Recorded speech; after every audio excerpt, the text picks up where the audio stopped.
এই ভিডিওটা স্কিপ করলে আজ রাতে তুমি একা থাকবে না।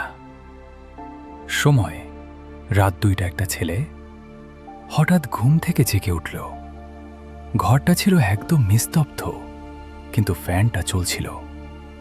সে চোখ তুলে তাকিয়ে দেখল বিছানার পাশের একটা চেয়ারে কেউ একজন বসে আছে। চেহারা দেখা যাচ্ছিল না। ওপাশ থেকে একটা আওয়াজ এলো, ঘুমাও, আমি দেখে নিচ্ছি। ছেলেটা ভয়ে চোখ বন্ধ করে ফেলল। 10 সেকেন্ড পর যখন চোখ খুলল, চেয়ারটা খালি, কিন্তু বিছানার নিচে একটা কাগজ পড়েছিল।